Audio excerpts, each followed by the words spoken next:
Puji Tuhan, selamat sore Bapak Ibu Saudara dikasih Tuhan. Seluruh jemaat GKI Proskuneo, Shalom, Haleluya, Shalom, Haleluya. Selamat beribadah sore hari ini. Berikan tepuk tangan dan sorak-sorak yang paling dahsyat buat Tuhan kita. Sebelum kita mulai ibadah, kita mari berikan salam kanan kiri saudara terlebih dahulu. Katakan, Tuhan Yesus mengasihi engkau. Mari berikan salam kanan kiri saudara. Katakan, Tuhan Yesus mengasihimu. Haleluya, haleluya. Dia Allah yang mengasihi setiap kita. Yang percaya katakan amin. Berikan tepuk tangan sekali lagi bagi Allah kita yang luar biasa. Mari kita berdoa. Kita serahkan ibadah sore hari ini dalam tangan Tuhan. Bapa di surga, kami bersyukur buat sore hari ini bersama-sama umat-Mu Tuhan. Sore hari ini kami boleh datang di dalam hadirat-Mu. Kami boleh bersekutu di dalam rumah Tuhan. Kami percaya kalau kami boleh ada sebagaimana kami ada, semua hanya karena kasih dan kemurahan-Mu. Dan sore hari ini kami juga boleh ambil bagian di dalam perjamuan kudus, bukti kasih dan pengorbanan Tuhan yang begitu besar dalam kehidupan kami. Terima kasih Bapa, bahwa setiap kami umat-Mu sore hari ini, untuk kami boleh datang dengan hati yang haus, hati yang rindu akan Engkau. Karena kami percaya, hanya di dalam hadirat-Mu ada kekuatan yang baru. Hanya di dalam hadirat-Mu ada kesembuhan. Terima kasih Bapa, kami serahkan ibadah ini ke dalam tangan-Mu. Hanya di dalam nama Tuhan kami Yesus Kristus yang percaya. Mari bersama-sama kita katakan amin. Tepuk tangan sekali lagi bagi Allah. Ku bersyukur padamu Yesus, yang telah mengubahkan hidupku. Tak ada yang seperti Engkau mengasihiku.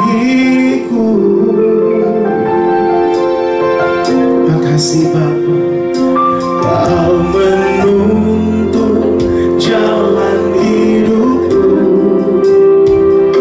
bawaku masuk rencana-Mu. Tak ada yang seperti Engkau, Yesus Tuhan.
jemaat sendiri katakan sama-sama.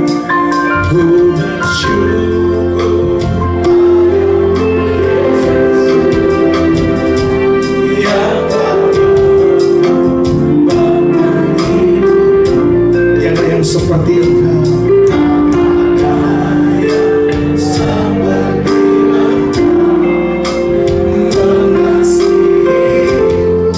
Mari lebih lagi katakan.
Bebaskan rohmu sore hari ini ya Bapa.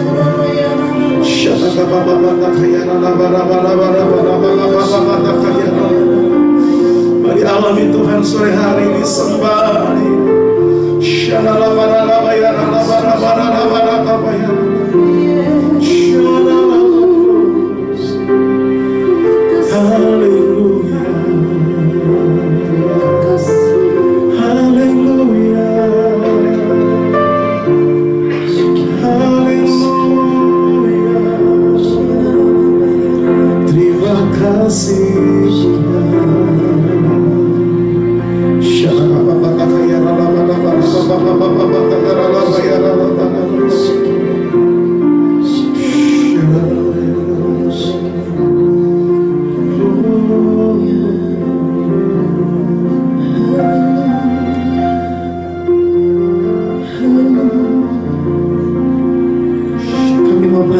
Percaya kami kepadamu ya Tuhan.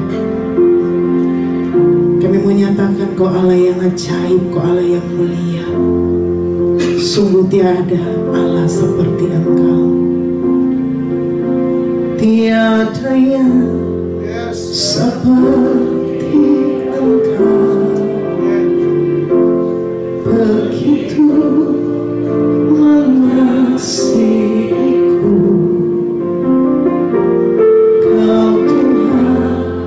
Sanggup menjawab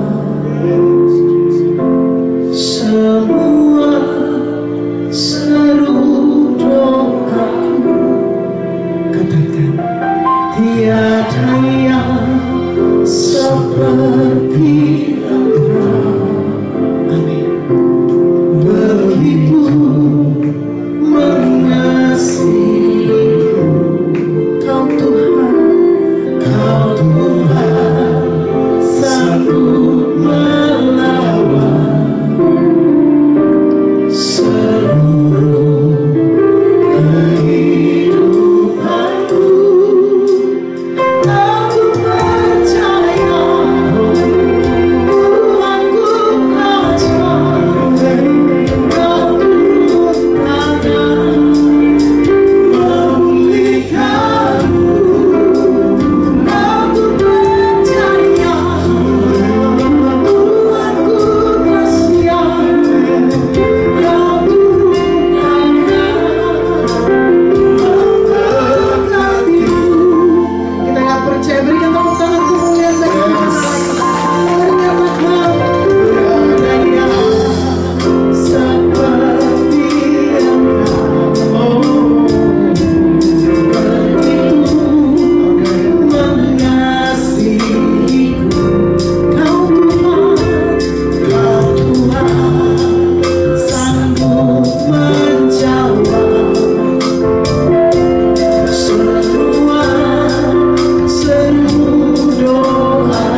Tuhan kita. Haleluya, haleluya. Come on, semuanya tepuk tangan sama-sama. Yes. Bisa tepuk tangan lebih dahsyat lagi, come on semuanya. Yes.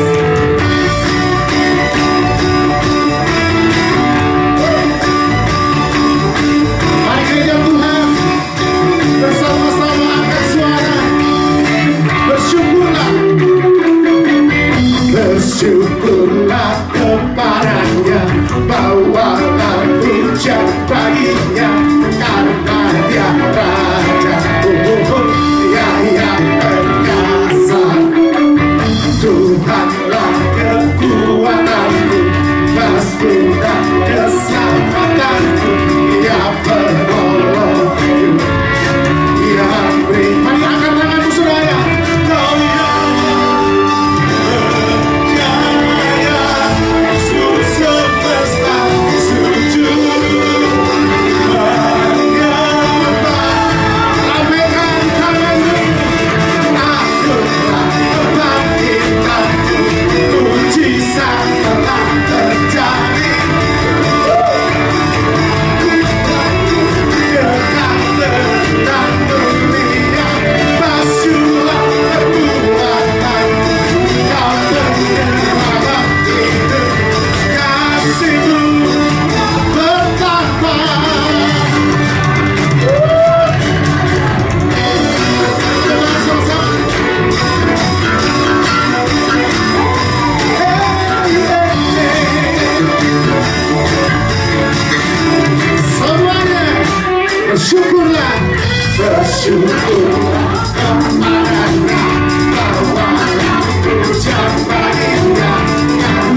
dan penuh kemuliaan. Satu suara kami katakan, bersamamu tetap selamanya. Pujilah namamu Tuhan, ajaib dan penuh keagungan. Satu hati kami katakan,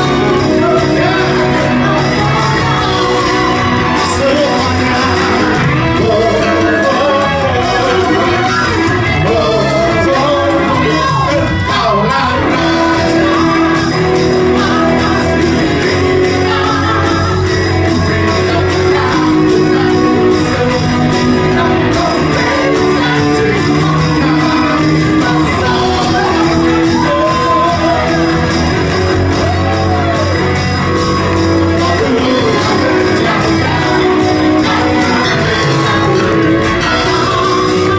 Engkaulah Raja atas dunia. Terpujilah namamu Tuhan,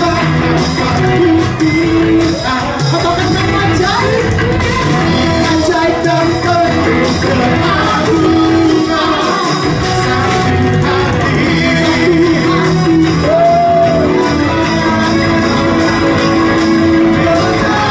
Satu hati,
untuk maju ke depan kita mau berdoa. Bapak Ibu Saudara masih berdiri, kita sama-sama mau menopang doa untuk anak-anak sekolah minggu kita.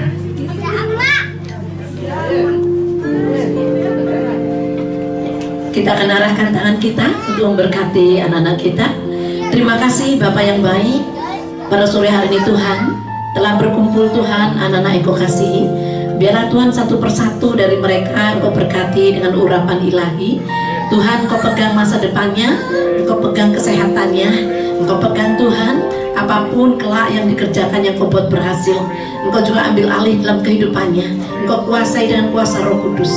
Engkau pakai hidupnya semakin hari semakin berkenan di hadapan-Mu. Jadikan dia wanita yang bijaksana, yang penuh dengan urapan. Engkau pakai hidupnya sepanjang kehidupannya memuliakan nama-Mu. Buat dia berhasil Tuhan, buat dia terus-menerus menghadapkan hatinya kepadamu. Buat dia bergantung dan hanya berharap kepadamu. Biarlah Tuhan hidupnya semakin hari semakin berharga di mata-Mu.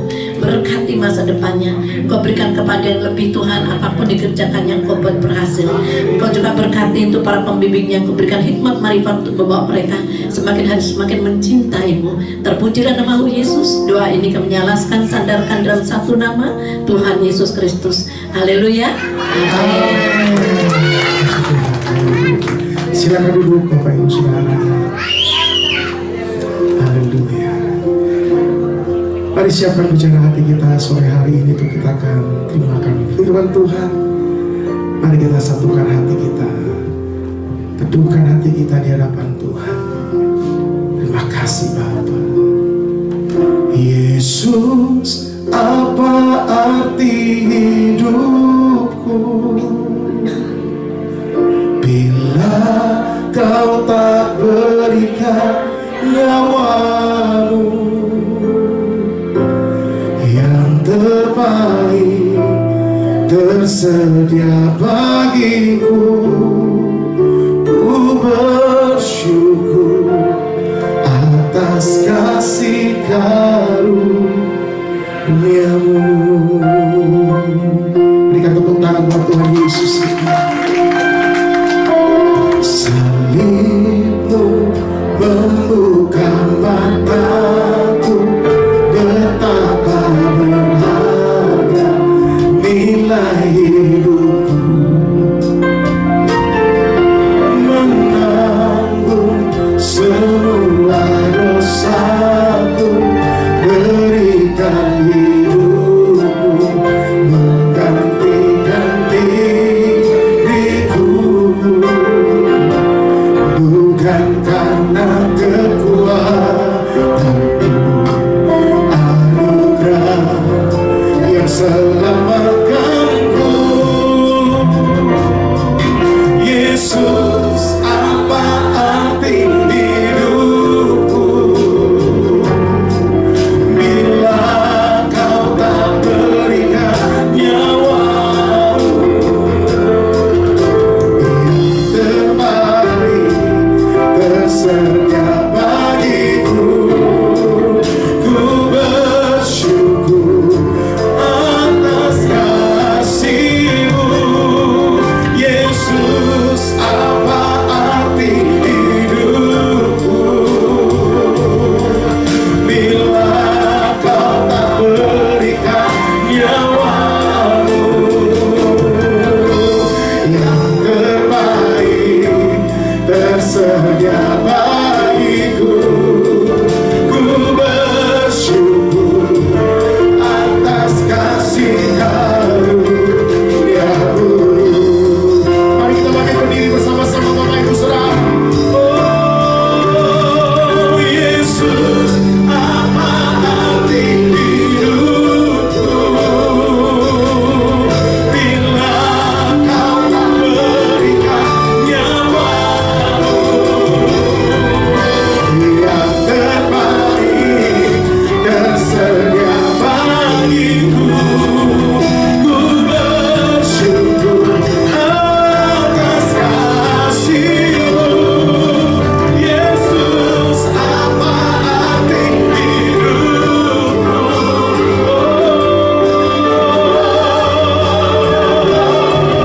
yang terbaik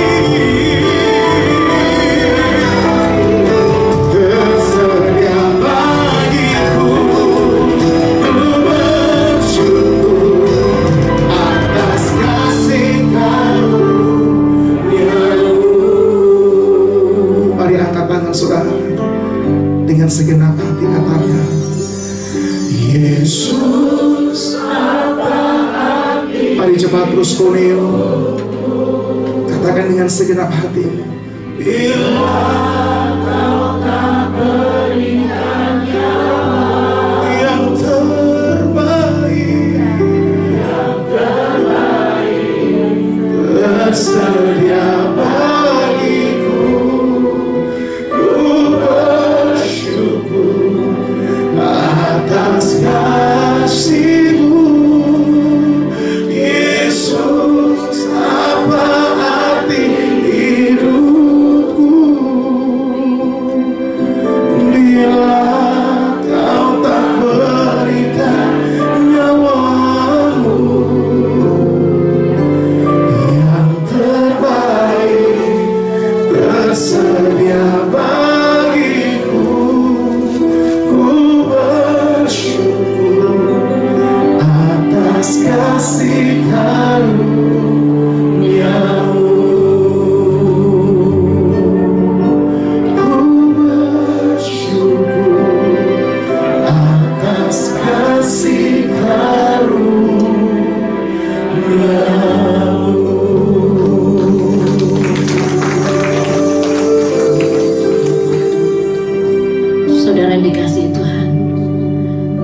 pujian ini, kembali lagi kita mengingat betapa luar biasanya cinta dan pengorbanan Tuhan kita Yesus Kristus.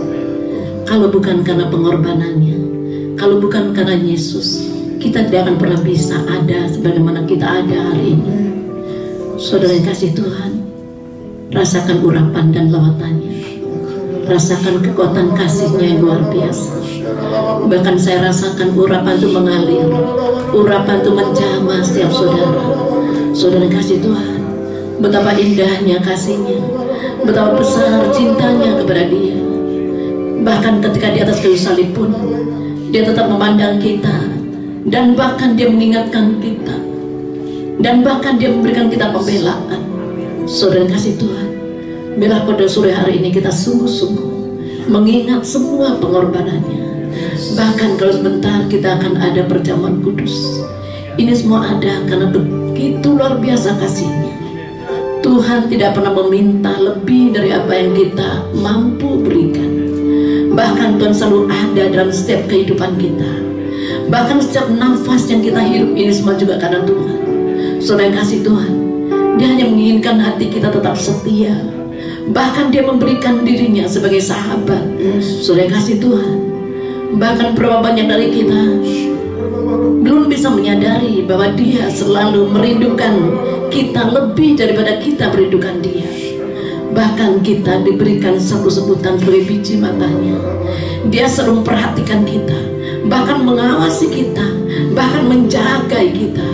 Saudara yang kasih Tuhan, yakin percaya hari ini Dia ada bersama-sama dengan kita. Kita akan nyanyikan kembali refnya.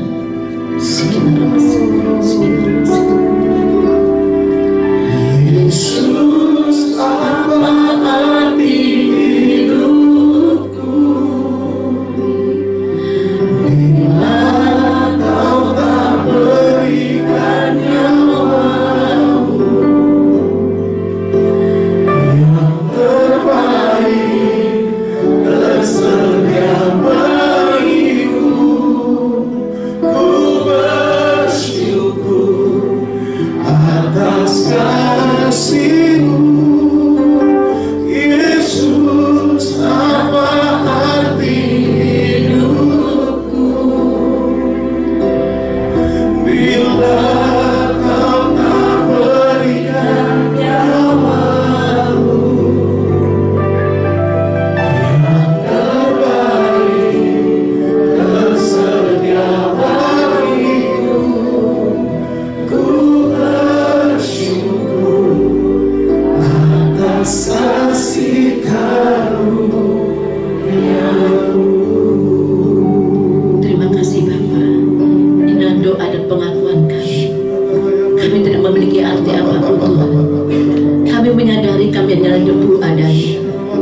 Karena begitu Engkau mengasihi kami, sehingga kami diberikan hidup yang seperti luar biasa. Terima kasih Bapa. Biarlah Tuhan kami persiapkan tanah hati kami yang terbaik. Kami menata hati kami Tuhan, untuk kami siap mendapatkan dan mendengar kebenaran firman-Mu. Pada sore hari ini Tuhan, berbicaralah pada setiap kami. Mampukan Tuhan hamba-Mu untuk menyampaikan pesan-Mu. Berikan kami Tuhan satu pengertian hikmat pewahyuan, agar setiap kami Tuhan mendapatkan satu pencerahan, agar kami selalu menyadari bahwa hidup ini berasal dari Engkau. Agar kami selalu menyadari kami adalah debu adanya. Hanya karena kasih karunia-Mu dan anugerah-Mu semata-mata kami ada sebagaimana kami ada saat ini. Terima kasih Roh Kudus. Kami siap Tuhan mendengar firman-Mu. Kami siap Tuhan, karena kami ingin percaya hidup ini adalah Engkau yang memilikinya. Terpujilah nama-Mu Yesus. Biarlah Tuhan Kau urapi kami, berikan kami kemampuan. Terpujilah nama-Mu Yesus. Haleluya. Amin. Silakan duduk kembali. Shalom. Salam sejahtera dan Tuhan kita Yesus Kristus. Sore hari ini kita akan belajar kebenaran firman Tuhan dengan tema mentalitas kerajaan Allah. Bapak, Ibu, Saudara yang saya kasihi dan saya yakin percaya, di tengah situasi kondisi yang sulit, di tengah situasi kondisi yang banyak sekali krisis yang kita lihat, yang saat ini sedang terjadi, dan pertanyaannya, siapakah yang akan tampil sebagai pemenang? Saudara kasih Tuhan, menurut saudara, di tengah-tengah situasi kondisi yang sulit, di tengah situasi kondisi yang penuh dengan krisis, kira-kira siapa yang menjadi pemenangnya, saudara? Dan saya yakin percaya, yang menjadi pemenangnya adalah murid-murid Tuhan yang akan tampil menjadi pemenang. Amin. Saudara kasih Tuhan, saya yakin percaya, saudara adalah pemenang-pemenang yang luar biasa. Saudara kasih Tuhan, murid Kristuslah yang akan menjadi pemenang. Tapi tentunya murid Kristus yang memiliki mentalitas kerajaan Allah. Yang setuju katakan amin. Saya yakin percaya setiap kita yang memiliki mentalitas kerajaan Allah, dialah yang akan menjadi pemenangnya. Dialah yang akan menjadi pemenangnya di tengah-tengah kesulitan, di tengah-tengah kesukaran, bahkan di tengah-tengah krisis yang akan kita hadapi. Dan kita akan menjadi pemenang kalau kita mempunyai mentalitas kerajaan Allah. Saudara kasih Tuhan, bagaimana ciri-ciri memiliki mentalitas kerajaan Allah? Kita akan belajar orang yang memiliki mentalitas kerajaan Allah. Kita akan belajar sejenak hari ini. Yang pertama, orang yang memiliki mentalitas kerajaan Allah tentunya memiliki survivor di dalam kehidupannya. Apa itu survivor, saudara? Survivor itu adalah pantang menyerah atau penyitas atau menang. Saudara kasih Tuhan, survivor itu adalah murid Kristus yang pantang menyerah di tengah kondisi yang sulit sekalipun. Seorang pemenang itu bisa menghadapi segala sesuatunya. Dan seseorang yang survivor itu adalah bisa bertahan di dalam keadaan yang tersulit apapun. Saudara kasih Tuhan, kita lihat setiap hari, bahkan bertahun demi tahun yang kita hadapi, dunia tidak semakin baik, dunia tidak semakin menjanjikan. Tapi hari ini firman Tuhan mengatakan, milikilah mentalitas kerajaan Allah. Dan kalau saudara memiliki mentalitas kerajaan Allah, dikatakan harus memiliki syarat, ciri-ciri, saudara. Dan tadi disebutkan ciri-ciri orang yang memiliki mentalitas kerajaan Allah adalah survivor, saudara. Dan saya ingin percaya, ketika sudah menghadapi pintu-pintu yang tertutup sekalipun, bahkan mereka akan bertahan menghadapi segala kesulitan, bahkan mereka akan bertahan menghadapi goncangan demi goncangan yang berat sekalipun. Saudara kasih Tuhan, tahun demi tahun ke depan kita tidak tahu bagaimana, tapi yang pasti tentunya tidak semakin baik. Tapi hari ini Tuhan bicara kepada saudara dan saya, kalau engkau survivor, engkau akan tetap bertahan menghadapi goncangan demi goncangan, bahkan menghadapi pintu-pintu yang tertutup sekalipun, engkau tidak akan mundur. Yang percaya katakan amin. Kita akan bacakan, saya minta tolong Pak Agus membacakannya. Di dalam 2 Korintus pasal 4 ayat 8 sampai 10 kita akan belajar. Nanti kita juga akan tampilkan gambar serigala sebentar ya saudara. Kita akan baca dalam 2 Korintus pasal 4 ayat 8 sampai 10. 2 Korintus pasal 4 ayat 8 dan 10. Dalam segala hal kami ditindas, namun tidak terjepit. Kami habis akal, namun tidak putus asa. Kami dianiaya, namun tidak ditinggalkan sendirian. Kami dihempaskan, namun tidak binasa. Kami senantiasa membawa kematian Yesus di dalam tubuh kami, supaya kehidupan Yesus juga menjadi nyata di dalam tubuh kami. Amin. Saudara, sebelum saya lebih lanjut lagi, sebelum kita mendalami lebih jauh lagi, saudara kasih Tuhan, tentang mentalitas survivor yang dimiliki oleh Rasul Paulus, saudara, kita akan belajar. Ada seekor binatang yang namanya serigala, saudara ya, bisa ditampilkan seekor serigala. Saudara kasih Tuhan, di sini kalau kita berbicara tentang survivor, itu saya teringat tentang serigala. Kenapa saya katakan serigala itu juga disebutkan seseorang yang memiliki survivor, saudara? Kalau kita berbicara tentang survivor, tidak ada salahnya kita akan melihat kehidupan seekor serigala, saudara. Saudara lihat seekor serigala itu, saudara, dia bisa menghadapi mangsa yang 4 kali lebih besar dari tubuhnya.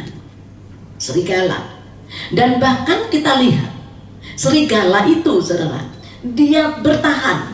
Bahkan ketika dia hidup di iklim yang sangat-sangat ekstrim, mungkin di iklim yang sangat dingin sekalipun, dia bisa bertahan. Bahkan serigala juga dia bisa bertahan. Ketika dia hidup di padang gurun yang panas sekalipun, dia bisa bertahan. Itu yang saya katakan, ada satu mentalitas yang luar biasa, saudara kasih Tuhan. Dan ada satu pepatah Tiongkok yang mengatakan, kalau engkau ingin menjadi pemimpin yang terkuat dan ditakuti, belajarlah kepada seekor singa. Tapi kalau engkau ingin menjadi pemimpin yang diikuti, belajarlah kepada seekor serigala. Saudara yang kasih Tuhan, ada bedanya. Singa itu ditakuti, singa itu bisa ditakuti dan kuat singa itu. Tapi kalau serigala dikatakan dia diikuti. Kenapa saya katakan seperti itu? Itu pepatah kuno yang mengatakan, pepatah Tiongkok yang mengatakan, saudara yang kasih Tuhan. Dan yang menarik adalah suku Israel, yaitu pernah digambarkan dan dinubuatkan seperti serigala, saudara. Saudara yang kasih Tuhan, kenapa saya katakan serigala itu harus kita pelajari kehidupannya. Kenapa serigala itu bisa dikatakan memiliki pemimpin yang diikuti, bukan ditakuti tapi diikuti. Segala sesuatunya diikuti dan tunduk semuanya. Saudara yang kasih Tuhan, kalau kita memperhatikan di sebuah sirkus sangat jarang, mungkin tidak ada singa, tidak ada serigala di dalam sirkus tadi, tapi di dalam sirkus itu ada singa. Betul nggak, saudara? Karena singa bisa ditundukkan dan ditaklukkan. Walaupun dikatakan dia ditakuti dan kuat, tapi singa bisa ditundukkan dan ditaklukkan. Buktinya di sebuah sirkus ada singa, tapi di sebuah sirkus jarang atau mungkin tidak ada serigala. Saudara kasih Tuhan, kenapa bisa seperti itu? Ternyata ketika diteliti, saudara, serigala ternyata mempunyai kelompok dan memiliki pemimpin yang disebut alfa pimpinannya. Saudara kasih Tuhan, dan alfa ini selalu diikuti oleh anak buahnya, saudara. Makanya pepatah kuno atau pepatah Tiongkok mengatakan, kalau engkau ingin belajar menjadi orang terkuat dan ditakuti, belajar kepada singa. Tapi kalau engkau ingin menjadi seorang pemimpin yang diikuti, belajar kepada serigala. Serigala itu, saudara, mempunyai pemimpin yang dikatakan seperti alfa. Kenapa saya katakan seperti itu, saudara? Alfa pemimpinnya itu selalu berjalan paling belakang. Kenapa, saudara? Karena dia selalu mengawasi, memantau, dan menjaga untuk kawanan yang dijaganya. Saudara kasih Tuhan, itu yang saya katakan, alfa atau pemimpin, hubungannya ini adalah membuat mereka bisa bertahan. Ini yang membuat mereka bisa bertahan di segala musim, di segala keadaan. Bahkan mangsa mereka dikatakan 4 kali lebih besar, karena dia mempunyai alfa yang selalu menjaga, yang selalu mengawasi. Saudara kasih Tuhan, inilah yang bisa kita lihat. Seorang serigala bisa diikuti dan ada penundukan yang luar biasa. Saudara kasih Tuhan, kalau tadi saya katakan memang singa itu bisa ditakuti, bahkan singa itu terkuat, tapi buktinya bisa.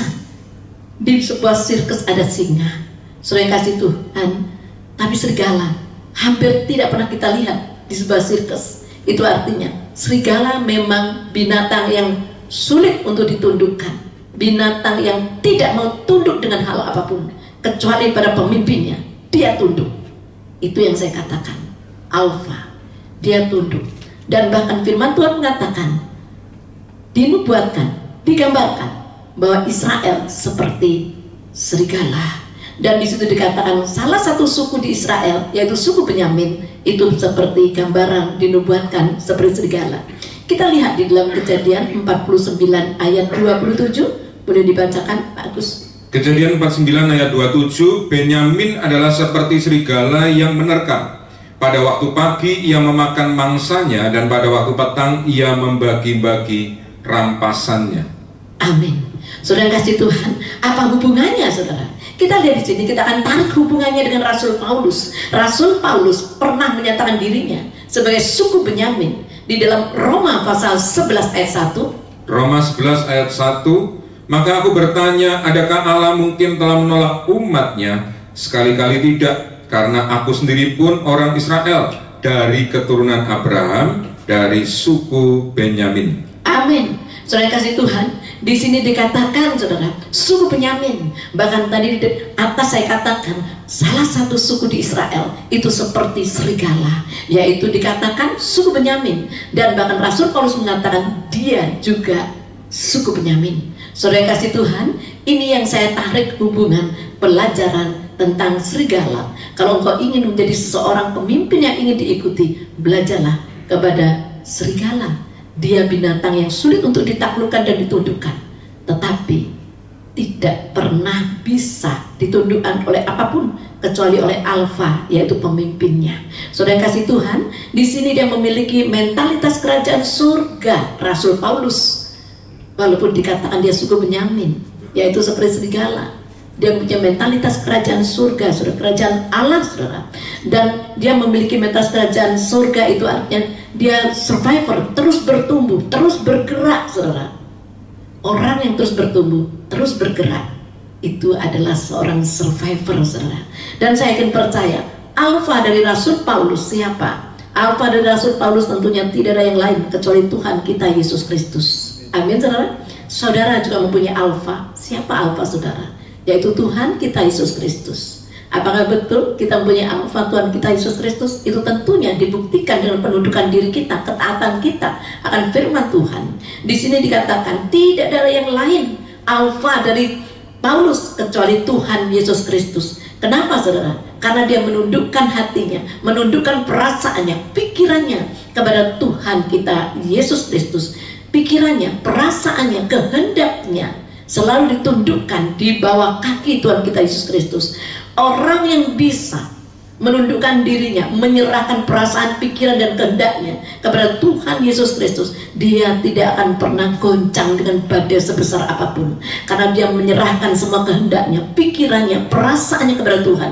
Maka dia sulit untuk ditundukkan dan ditaklukkan oleh apapun yang terjadi. Dan hari-hari ini berapa banyak orang-orang yang menghadapi krisis. Apapun yang engkau hadapi hari-hari ini ke depan, bahkan saat ini, kalau engkau betul-betul mempunyai alfa Tuhan Yesus Kristus, itu artinya engkau buktikan dengan penundukan dirimu, perasaanmu, pikiranmu dan kehendakmu, maka engkau tidak akan pernah mudah goyah di tengah goncangan apapun. Yang percaya katakan amin. Karena Tuhan kita Yesus Kristus adalah pribadi yang tak tergoncangkan. Bahkan badai yang besar sekalipun tidak sanggup membangunkan dia dari tidurnya. Itu bukti pribadi yang tak tergoncangkan. Sebaliknya kita dikatakan murid-murid Kristus, milikilah survivor dalam kehidupanmu. Orang yang memiliki survivor dalam kehidupannya sulit untuk ditundukkan, sulit untuk ditaklukkan. Amin, saudara. Dan saya yakin percaya itulah saudara. Karena setiap kita yang menghadapi masalah tantangan, hanya murid-murid Kristuslah yang akan menjadi pemenangnya. Tapi murid Kristus yang memiliki ciri-ciri survivor, yaitu tidak mudah putus asa, tidak mudah tumbang kalau hati dan pikiran perasaannya ditundukkan kepada Sang Alfa, yaitu Tuhan kita Yesus Kristus. Pertanyaannya, bagaimana hubunganmu dengan Tuhan? Apakah kau sudah tundukkan semua perasaan, pikiran, kehendakmu kepada Dia? Atau kita seringkali menundukkan diri kita oleh karena krisis, oleh karena keadaan, situasi, kondisi yang ada. Saudara kasih Tuhan, jadilah survivor yang luar biasa.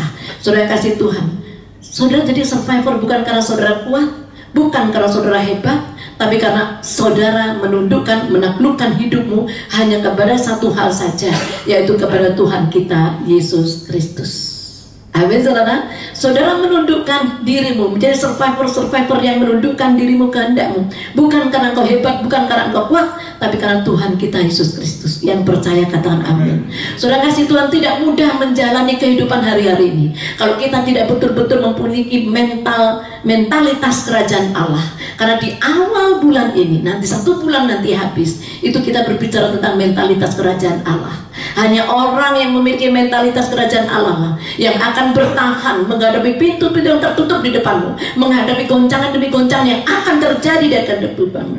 Tapi orang yang memiliki mentalitas kerajaan Allah, dia tidak akan pernah tumbang. Apa sebabnya? Bukan karena kekuatannya, bukan karena kehebatannya dia tidak tumbang, bukan karena uangnya dia tidak tumbang, karena penundukan dirinya, karena dia menaklukkan semua kehendak dan perasaan pikirannya kepada Tuhan. Kita akan baca di dalam 2 Korintus 10 ayat 5. 2 Korintus 10 ayat yang ke-5. Kami mematahkan setiap siasat orang dan merubuhkan setiap kubu yang dibangun oleh keangkuhan manusia untuk menentang pengenalan akan Allah.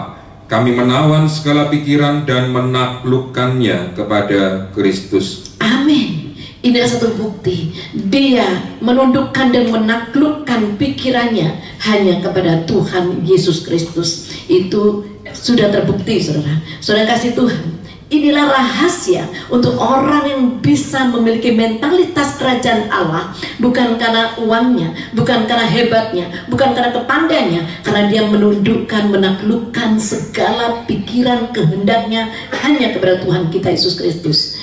kita akan menjadi orang-orang yang memiliki mentalitas survivor. Bapak Ibu yang saya kasih dan saya hargai dan saya hormati, pelajarilah sisi Paulus. Mengapa Paulus bisa memiliki mentalitas survivor, saudara? Kenapa dia bisa seperti itu? Kita akan pelajari di dalam Filipi pasal 1 ayat 18. Kenapa Paulus bisa memiliki mentalitas survivor? Apakah dia hebat? Apakah dia kuat? Tidak, saudara, bukan karena kekuatan dan kehebatannya, tapi karena dia sudah menaklukkan semua pikiran, perasaan, kehendaknya pada Tuhan, dan dia akan memiliki mentalitas kerajaan Allah. Kita akan lihat dalam Filipi pasal 1 ayat 18. Filipi 1 ayat 18, tetapi tidak mengapa, sebab bagaimanapun juga Kristus diberitakan baik dengan maksud palsu maupun dengan jujur. Tentang hal itu aku bersukacita dan aku akan tetap bersukacita. Amin. Saudara kasih Tuhan, dalam kehidupan kita tidak akan pernah luput ketika kita dikhianati, ketika kita dilukai. Tapi satu hal, orang yang memiliki mentalitas kerajaan surga atau mentalitas survivor, jelas dikatakan di sini, tetapi tidak mengapa, sebab bagaimanapun Kristus diberitakan baik dengan maksud palsu maupun dengan jujur. Tentang hal itu aku bersukacita dan aku akan tetap bersukacita. Saudara kasih Tuhan, tahu isi ayat ini, saudara? Itu artinya Paulus selalu belajar melihat sisi positifnya di balik situasi yang buruk sekalipun. Dia belajar melihat sisi positifnya. Saudara kasih Tuhan, ketika Paulus ada di dalam penjara, ada seseorang akan melukai dirinya dari belakang. Saudara kasih Tuhan, berapa banyak dari kita yang dikhianati dari belakang? Tentunya banyak. Tapi kita akan belajar melihat sisi positifnya dari hal yang buruk sekalipun. Dan engkau akan memiliki mentalitas kerajaan Allah, dan engkau menjadi survivor yang luar biasa. Dan saya berdoa semua dari kita akan memiliki mentalitas kerajaan Allah, dan engkau akan menjadi survivor yang luar biasa dengan cara belajar melihat semua itu dari sisi positifnya. Bahkan di sini jelas dikatakan ketika Paulus dalam posisi di penjara, ketika Paulus dalam posisi yang titik terendah sekalipun, dan ada seseorang yang mengkhianati dia, ada seseorang yang melukai dia dari belakang, tapi Paulus justru mengatakan tidak mengapa, tidak mengapa. Itu ada seseorang yang luar biasa. Saudara kasih Tuhan, kita akan lihat di dalam 1 Korintus pasal 16 ayat 9. 1 Korintus 16 ayat 9, sebab di sini banyak kesempatan bagiku untuk mengerjakan pekerjaan yang besar dan penting, sekalipun ada banyak penentang. Amin. Saudara kasih Tuhan, Paulus tidak melihat tantangannya, Paulus tidak melihat halangannya, tapi yang terdepan dikatakan kesempatan. Bagaimana dengan saudara? Ketika sudah mau membuat sesuatu, ketika sudah diperintahkan Tuhan untuk membuat visi yang baru, apakah kau melihat tantangannya dulu, atau halangannya dulu, atau kesempatannya dulu? Tapi di sini jelas Paulus mengatakan, sebab di sini banyak kesempatan bagiku untuk mengerjakan pekerjaan yang besar dan penting, sekalipun ada banyak penentang. Orang survivor tidak melihat halangannya. Seorang survivor akan melihat kesempatannya. Saudara yang kasih Tuhan, berapa banyak dari kita menjadi murid Kristus? Dan saya berharap saudara ada seorang pemenang, dan saudara ada survivor yang luar biasa. Dan seorang survivor selalu melihat kesempatannya, bukan melihat halangannya. Saudara kasih Tuhan, saya akan men-sharekan tentang pengalaman pribadi saya dan persekutuan doa sebelum jadi gereja. Proskuneo ada sebuah persekutuan doa yang kecil, saudara. Saudara kasih Tuhan, persekutuan doa yang kecil yaitu Proskuneo itu dibangun di tahun 2009, saudara. Dan di situ di sebuah garasi yang kecil, dan saya seorang wanita biasa dan sederhana, tapi tiba-tiba Tuhan memberikan saya visi bangun rumah doa. Dan saya juga mengatakan, bagaimana mungkin saya hanya sendirian waktu itu, saudara, dan anak-anak saya masih belum terlalu besar, saudara. Dan saya sibuk untuk mencari makan, untuk menghidupi 5 orang anak saya dalam kesendirian saya ketika suami saya sudah dipanggil pulang. Tapi ketika itu kembali Tuhan meneguhkan, tiba-tiba dalam penglihatan, dan bahkan itu 2 kali dalam penglihatan ketika saya menyembah Tuhan, bahkan di dalam mimpi Tuhan nampakkan seperti bantal biru berbentuk tulang anjing, dan di situ Tuhan tulis nama asli saya yang diberikan oleh orang tua saya.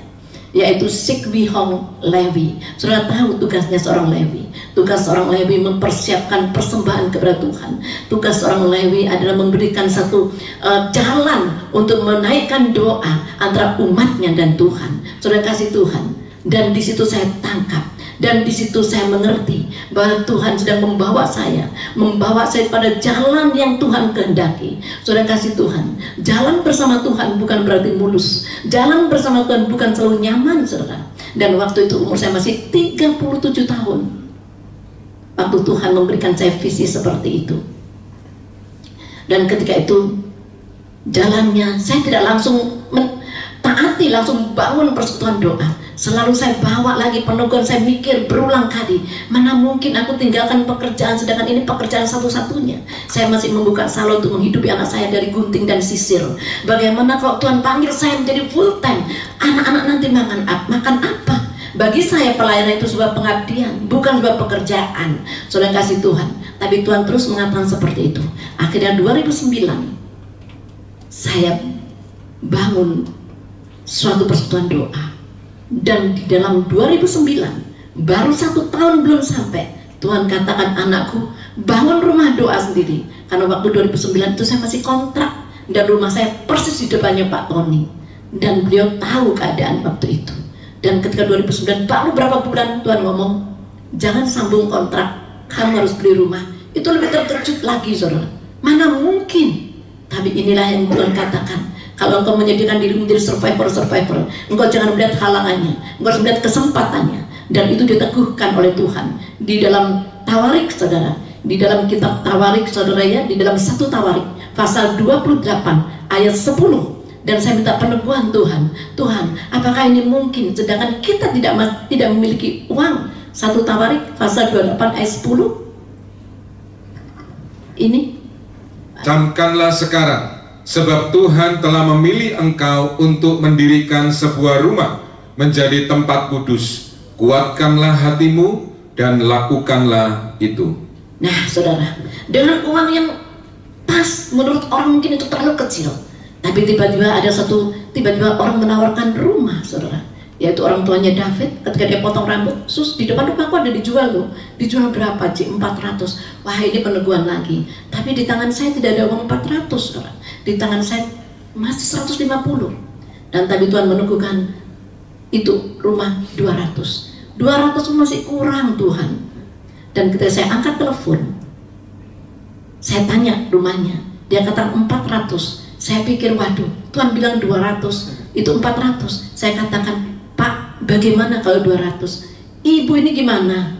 Nawar rumah kayak nawar lombok aja. Langsung dibanting, saudara. Saya nangis, Tuhan, aku malu. Kenapa engkau permalukan aku? Saya sudah tidak berani lagi telepon. Tapi 2 minggu kemudian ditelepon lagi. Bu, yang bener aja. Bagaimana kalau langsung diturunin, saudara? Bagaimana 350? Maaf, Pak, saya masih belum bisa. Saya diam lagi. 2 minggu lagi ditelepon, diturunin lagi 300, saudara. Saya tetap ngomong tidak. Bukan karena saya tidak menghargai rumahnya Bapak, tapi memang keadaan saya tidak ada uang kalau 300. Seminggu lagi ditelepon, sudahlah Bu, 250. Saya ini sudah berulang kali turun loh. Ibu enggak tuh naik.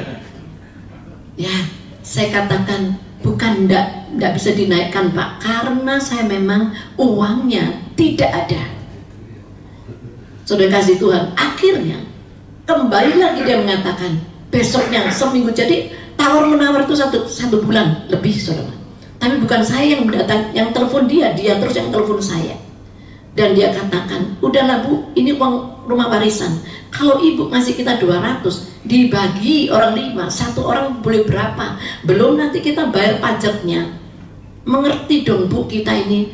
Akhirnya saya, ginilah Pak, saya tidak taat lagi. Ginilah Pak, 210, langsung dilepas 210. Padahal Tuhan ngomong 200. Itu yang Tuhan katakan. Tidak sampai di situ saja. Survivor tidak melihat halangan, saudara. Lihatlah kesempatan. Dan tiba-tiba diberikan singkat kata. Dan tiba-tiba mau membangun. Di tengah jalan kita kehabisan uang, saudara. Dan itu kembali lagi saya menangis di hadapan Tuhan. Dan Tuhan memberikan satu ayat di dalam 1 Tawarik pasal 22 ayat 11. Saya katakan, Tuhan, saya malu ini. Tapi apa yang dikatakan oleh Tuhan di dalam 1 Tawarik pasal 22 ayat 11. Maka sekarang hai anakku, Tuhan kiranya menyertai engkau, sehingga engkau berhasil mendirikan rumah Tuhan Allahmu seperti yang difirmankannya mengenai engkau. Amin. Saudara kasih Tuhan, inilah yang kita punya Tuhan. Dia Tuhan yang hidup, dia Tuhan yang tidak akan pernah berubah. Bahkan kalau saat ini, bahkan ke depan, kalau menghadapi krisis, jangan engkau terpaku dengan krisis ekonomi, tapi engkau harus melihat janji Tuhan itu ya dan amin. Saudara kasih Tuhan, tidak sampai di situ saja. Bahkan banyak hal yang saya alami. Bahkan ketika kita diizinkan Tuhan untuk membuka usaha, banyak sekali perkataan-perkataan menghujam dan mengkhianatin. Bahkan banyak hujatan di sana sini. Bahkan saya tanya kepada Tuhan, Tuhan, apakah ini memang dari Engkau? Lanjut anakku, justru nanti ini akan bisa menopang, mendukung dalam pelayanan. Akhirnya lanjutlah, walaupun berdarah-darah. Dan tidak sampai di situ saja. Ketika saya lagi membangun dan banyak sekali pengkhianatan, luka-luka yang saya alami, saudara kasih Tuhan, tiba-tiba saya sakit, saudara. Sakit, tapi tidak akan pernah ada orang yang tahu saya sakit. Tapi waktu itu benar-benar sakit itu di musim pandemi, saudara ya. Dan mungkin karena musim pandemi dan tidak ada aktivitas, orang tidak tahu saya sakit atau enggak, saudara. Karena ketika Pak Agus juga kena waktu itu dan saya ditelepon, saya biasa saja suara saya dan tidak ada lemah, tapi sesungguhnya ketika itu badan itu rasanya tidak enak.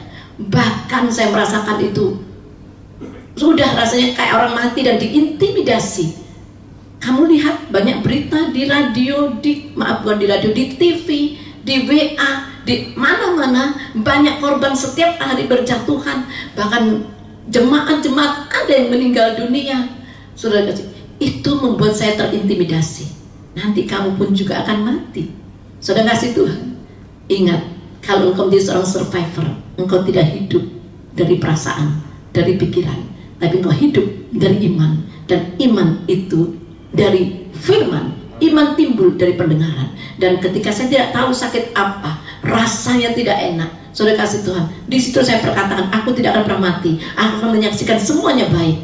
Tapi apa yang terjadi? Tiba-tiba seluruh badannya seperti tidak bisa jalan, saudara. Dan saya tidak ke rumah sakit, saudara. Saya cuma ngomong, Tuhan, aku tidak hidup oleh pikiranku, aku tidak hidup oleh karena perasaanku, aku tidak hidup oleh kekhawatiranku, tapi aku hidup oleh iman. Dan iman itu ada dari pendengaran akan firman. Saudara kasih Tuhan, apapun yang terjadi dalam kehidupanmu, engkau adalah survivor yang luar biasa. Seorang survivor tidak melihat kelemahan, seorang survivor tidak melihat tantangan dan halangan, tapi seorang survivor melihat kesempatan demi kesempatan yang ada. Dan saya yakin percaya sore ini Tuhan sudah membangkitkan imanmu.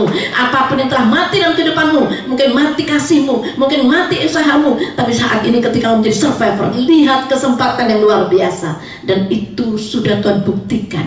Sampai pada satu kali saya punya mata ini, saudara, bisa melihat Alkitab itu sekecil apapun bisa, tapi dari jauh saya tidak bisa mengenali saudara. Saudara pikir saya seperti ini bisa lihat saudara? Enggak loh saudara. Tapi Tuhan izinkan saya. Saya juga pernah mengemudikan mobil sampai akhirnya saudara, SIM saya tidak diperpanjang oleh anak-anak, nggak bisa setir lagi karena mereka khawatir kalau saya nabrak. Saudara kasih Tuhan, pada suatu kali saya tidak cerita sama anak saya karena anak saya sangat khawatir pada saya. Tiba-tiba saya mengalami sangat-sangat buram sekali, tapi saya tidak mau mengatakan kekhawatiran itu. Dan Tuhan mengatakan, jangan khawatir. Tapi iblis mengatakan, engkau akan lumpuh, engkau akan buta. Itu iblis selalu menteror kita, mengintimidasi kita. Ingat saudara, seorang survivor tidak melihat masalah dan halangan. Seorang survivor akan melihat kesempatan. Saudara kasih Tuhan, ketika itu saya turun dan saya lihat di halaman, saya tidak lihat tanaman saya waktu itu ada bunganya. Saya tidak lihat itu. Tiba-tiba Tuhan munculkan ada bunga yang merah, ada kupu-kupu, dan saya mengucap syukur. Sesungguhnya saya tanam itu sudah lama, tapi selama saya sakit saya tidak menyaksikan itu. Tetapi ketika engkau merasakan kasih Tuhan, engkau akan melihat kelebihan yang paling kecil sekalipun. Ketika engkau mengucap syukur, itu akan membuat matamu tercelik, saudara. Dan di situ mulai mendengar, mulai melihat, pandangan saya mulai jelas walaupun tidak terlalu jelas. Saudara kasih Tuhan, engkau jangan khawatir, Tuhan itu hidup. Cuman pertanyaannya, engkau ini pemenang atau pecundang? Seorang pecundang selalu mengatakan kekurangan demi kekurangan, tapi seorang pemenang akan melihat kesempatan demi kesempatan, dan saya melihat luar dari sana, jauh di luar sana, Tuhan sedang mempersiapkan yang hebat buat saudara dan saya. Saudara kasih Tuhan, satu hal lagi saudara, engkau jangan khawatir. Hantaman bertubi-tubi itu saya sudah rasakan. Bahkan segala sesuatu yang akan diporak-porandakan oleh iblis itu sudah saya rasakan. Bahkan di tahun 2019 waktunya COVID, di situ juga persekutuan doa yang kita alami itu dihantam badai. Bahkan diperkatakan, aku akan hancurkan engkau. Tapi bukan kita yang hancur, karena saya yakin percaya Tuhan sanggup menaikkan dan menurunkan. Tuhan yang meninggikan dan menurunkan. Saya tidak pernah membalas yang jahat dengan yang jahat, tapi Tuhan ceritakan itu semuanya. Dan Tuhan katakan, anakku, akan persiapkan hal yang besar. Bahkan sampai kita beribadah di tempat ini pun tidak pernah saya bisa bayangkan, tapi buktinya kita bisa berjalan. Bahkan saya mempunyai impian, bisa mempunyai tempat yang besar, dan ini pun Tuhan genapi. Nanti kalau Tuhan izinkan, entah itu April atau Mei, kita akan berpindah di tempat yang besar. Bahkan di situ dikatakan kalau total sama pastorinya, sama hallnya itu 1000 meter loh saudara. Itu semua karena kemurahan Tuhan. Jadi hari ini pertanyaannya, milikilah mentalitas kerajaan Allah. Engkau ada survivor yang luar biasa. Jangan engkau menyerah. Seseorang di survivor itu, dia tahan banting, dia tidak akan pernah mundur. Amin saudara. Selanjutnya saudara, saya akan memperkatakan kepada saudara hari ini, ciri-ciri mentalitas kerajaan Allah adalah memiliki survivor. Yang kedua, memiliki visioner dalam kehidupannya. Di tengah keadaan dan terpojok sekalipun, pada titik terendah yang saya alami, saya ini sulit untuk cerita apapun yang saya alami saudara. Saya jarang sekali cerita, hanya kepada orang-orang terdekat yang betul-betul saya percaya. Itu saya cerita semua asli yang saya rasakan. Tapi untuk semuanya mungkin saudara melihat saya tetap seger, tetap sehat saudara. Sebetulnya tidak seperti itu. Tapi saya menjadi seorang yang harus menjadi survivor. Seorang pemimpin itu jalannya selalu kesepian saudara. Kenapa? Dia tidak punya teman banyak untuk bercerita hal yang betul-betul dia alami. Dia selalu tampil kuat. Karena saya ingin percaya, ketika suami saya meninggal dunia pun, saya masih umur 37 dan anak masih kecil. Dan saya pun juga gemeter, panik. Bisa nggak ini menyekolahkan? Bisa nggak hidup ini? Tapi saya tidak pernah menampilkan kelemahan saya. Saya selalu mengatakan, it's okay, baik-baik saja. Padahal tidak baik saudara. Tapi saya tetap yakin percaya, kalau engkau menjadi seorang survivor, engkau harus betul-betul tahan uji. Jangan menyerah, pantang mundur. Itu survivor. Lihat kesempatan, bukan lihat halangannya. Kalau ada apa-apa mikir, loh nanti kan begini, nanti begini. Udah nggak bisa saudara. Kita bisa memandang jauh ke depan. Visioner. Kita akan lihat dalam Kejadian pasal 13, 14 sampai 15. Kejadian 13 ayat 14 dan 15. Setelah Lot berpisah daripada Abram, berfirmanlah Tuhan kepada Abram, pandanglah sekelilingmu dan lihatlah dari tempat engkau berdiri itu ke timur dan barat, utara dan selatan. Sebab seluruh negeri yang kau lihat itu akan kuberikan kepadamu dan kepada keturunanmu untuk selama-lamanya. Amin. Saudara kasih Tuhan. Yang kedua, visioner. Yang pertama tadi, survivor. Dan sudah tahu survivor, orang yang survivor, orang yang sakit bisa sembuh, penyintas kanker pun bisa menang dari kanker, menang dari segala, menang dari COVID, menang dari segala sesuatu. Dan itu namanya survivor. Dan saat ini visioner. Jangan pernah kau kubur impian. Saya pun punya impian sejak saya umur 9 tahun saudara. Bahkan sejak kecil sudah ikut sekolah minggu. Dan di situ anak yang kecil itu nggak ngerti apa-apa, tapi dia cinta banget. Ketika Natal saya masih ingat umur saya masih 9 atau 10 tahun waktu itu. Dan di gereja itu semuanya tampil didandani oleh mamanya satu persatu menjadi seorang Kartini dan tampil di atas podium. Saya, Susi atau Wihong kecil ini pengen juga tampil, tapi mama papa saya bukan orang percaya waktu itu. Tapi saya tidak kekurangan akal. Saya ingin menyenangkan hati Tuhan. Saya pinjam kebayanya pembantu saya pinjam kondenya pembantu saya. Ya nggak karuan begitu, tapi saya tampil begitu dengan percaya dirinya. Saya naik ke atas panggung dan berlenggak-lenggok. Kalah saudara, karena semuanya pakai salon, tapi saya merasakan ada kebanggaan yang luar biasa. Saudara kasih Tuhan, orang kalau punya impian jangan pernah dikubur. Dan setiap kali saya pulang sekolah, saya memang punya mimpi menjadi seorang guru. Dan setiap kali saya berkaca dan saya berbicara seperti ini, tapi nggak taunya Tuhan izinkan mama papa saya mengalihkan impian saya. Kecil-kecil sudah dinikahkan, seolah hancurlah impian saya. Seperti Abraham menginginkan tanah yang di Yordan, lembah yang hijau, tapi ternyata Lot sudah merampasnya terlebih dahulu. Seolah Abraham tinggal impian, dia memimpikan tanah yang subur. Tapi ingat, engkau mempunyai pandangan jauh ke depan, visioner. Dan ketika itu Tuhan yang menunjukkan, ini yang aku berikan kepadamu, timur, barat, utara, dan selatan. Dan saat ini pun dia ada di tengah-tengah sini. Dia katakan, anakku, jangan kau kubur impianmu. Aku akan membawa engkau melihat utara, barat, timur, dan selatan akan menjadi milikmu. Dan aku yakin percaya, kalau engkau percaya dengan iman, itu akan terjadi. Walaupun berapa banyak yang kita dibelokkan. Saya masih umur belasan tahun dinikahkan, saudara. Dan sama impian saya buyar. Dan saya katakan, dan saya rayu Tuhan. Tuhan, aku mimpi menjadi seorang guru. Aku mimpi berbicara di depan banyak orang. Tapi sekarang aku dinikahkan. Tapi tetap aku simpan impian itu.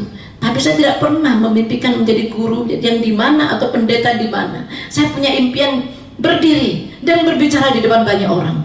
Tapi tiba-tiba mama papa saya memupuskan impian saya. Tapi Tuhan tahu impian orang. Selama engkau menyimpan visi itu, Tuhan katakan akan terjadi. Dan saya cuma berkata kepada Tuhan, Tuhan, apa yang kau kendaki pada diriku terjadilah. Walaupun aku rasanya hancur ketika dinikahkan, nggak pernah ketemu, langsung dinikahkan, saudara. Rasanya hancur, lebur. Tapi saya ngomong kepada Tuhan dan saya angkat tangan, Tuhan, terjadilah apa yang kau kendaki. Dan apa yang terjadi? Masih 37 tahun suami dipanggil Tuhan. Seandainya nggak dipanggil Tuhan, mungkin saya tidak jadi pendeta juga, saudara. Karena menjadi seorang istri, saudara, susah saya bergerak. Ke pasar diantar, beli bakso juga dijamin, saudara. Kemana-mana diantar. Bahkan ada teman sekolah datang pun ditungguin, saudara. Bagaimana bisa bergerak? Tapi Tuhan itu luar biasa.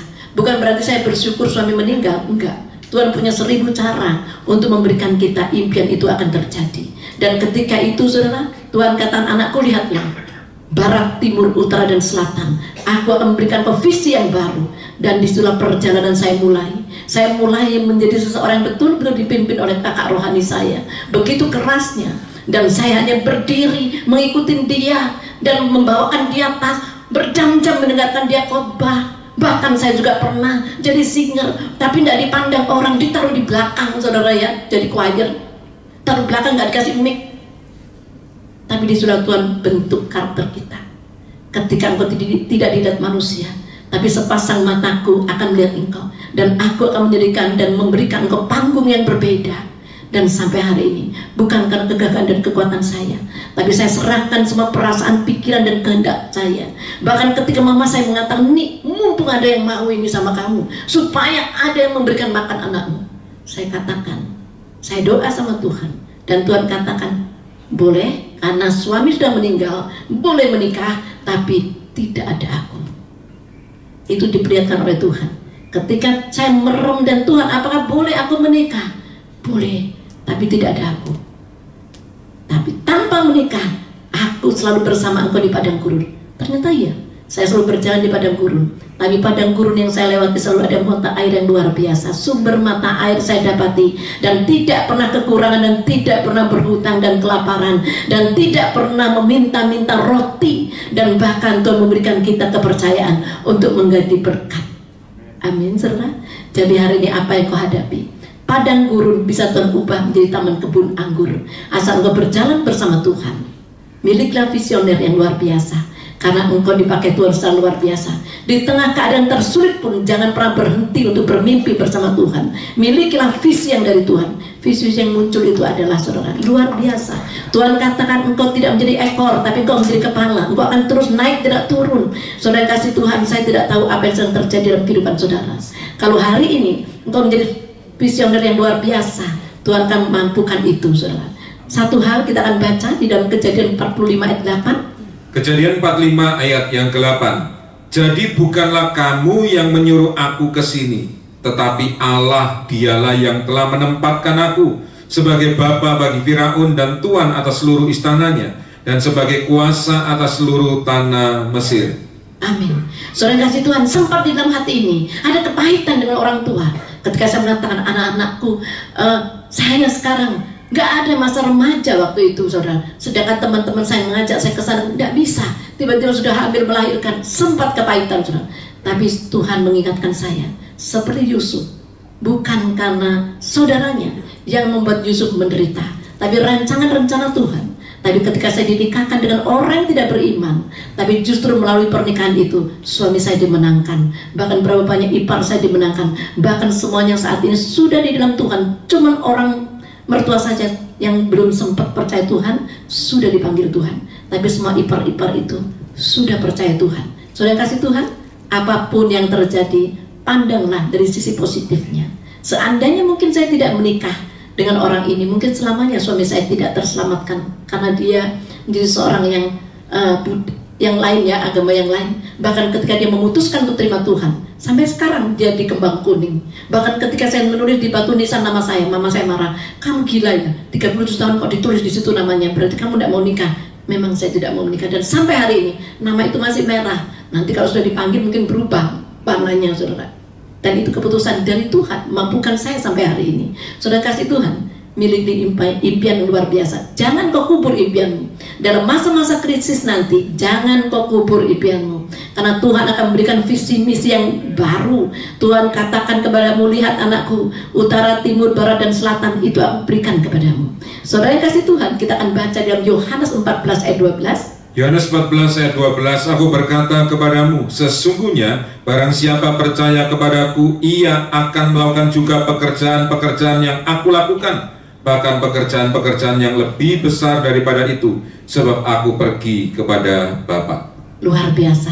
Lihat saudara, Yesus Kristus adalah Yesus Tuhan yang visioner, yang menginginkan Anda lebih daripada itu. Keluar dari zona yang nyaman, keluar dari perahumu, saudara. Keluar dari perahumu, masuk ke dalam perahu Tuhan. Maka engkau akan lihat rencana-rencana Tuhan yang besar.